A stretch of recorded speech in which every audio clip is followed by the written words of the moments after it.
স্বাধীন চলো একটা ভিডিও বানাই। ফোন বাই করবো। কি ভিডিও বানাস তোরা? কোনো সফলতা দেখি না তোকে, ভাইরাল মাইরাল কোনো কিছু হওয়ার পারিস না তোরা। সাপ বেজি ব্যাংক কখন কি হচ্ছে ঠিক ঠিকানা নেই। ভিডিও বানার ভিডিও তুমি হচ্ছে আমাদের কাছের মানুষ, আমাদের অনুপ্রেরণা না দিয়ে আমাদের কারো ডিমোটিভেট করতেছো। ভিডিও দেখে এমবি নষ্ট। আপনি কন্টেন্ট ক্রিয়েটর স্বাধীন ভাই না? আপনি ভিডিওতে আমি নিয়মিতই দেখি ভাই। এ ভাই আপনি স্বাধীন ভাই না? পাটা মার্কার ভিডিওটা আমার সেই লাগছিল, ওইরকম ভিডিও আবার চাই আমার।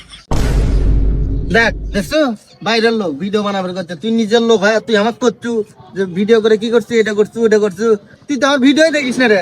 তুই ভিডিও দেখবো তো দূরের কথা, তুই লাইক শেয়ার কমেন্ট এগুলো তো দূরের কথা, তুই তো আমার ভিডিও ফুল দেখিস না, বুঝতে পারছিস? আর দেখা হলে খালি করে বন্ধু চা খেলে, ঠান্ডা খেলে, বিড়ি খেলে, পান খেলে, তোগুলোর মধ্যে তো সমস্যা আছে বুঝছো। তোরা তো বন্ধু নামে কলম করে, তোরা তো এলাকার লোক, কাছের মানুষ, তোরা বেশি শয়তান না তোরা। ভাই এগুলো আলাপ আলোচনা বাদ দেন, আসেন আমরা একটু সেলফি তুলে আসি। ভাই আসেন আসেন বসেন না। আচ্ছা ভাই থাকেন, আসি। দেখছো, অন্ধকার কিন্তু মানুষের জীবনে সারা জীবন থাকে না, রাত শেষে কিন্তু সূর্যটা ওঠেই। ঠিক তেমনি ভাবে যেদিন আমাকে কপালে মনে কর যে ভাইরাল জুটে যাবি, সেদিন তুই আফসোস করবো। শোন, এত ভাবনা হয়ে গেছে না। এক বাছুর এসে ছবি তুলছে, মনে হয় বালেশ্বর বাল হয়ে গেছু। ওর বাপ এসে ছবি তুলে নয় মানে এ ভাই এই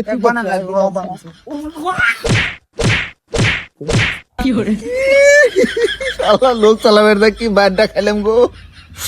এ ভাই তোরা বিশ্বের সেরা কন্টেন্ট ক্রিয়েটর ডোনাল্ড ট্রাম্প তোকে সাথে ছবি তুলে গেল। ভাই আসেন। বুঝতো স্বাধীন, অজিঙ্কা জাতাম জাতালেম, ঠিক আছে? ফিউচারে যারা তোমাকে আমাকে নিয়ে এরকম সমালোচনা করবে, তা করো এরকম করে ফেস করা, হ্যাঁ, ঠিক তারপরে আছে। আরো সোজা হওয়ার। ঠিক আছে না, আমরা চলেন।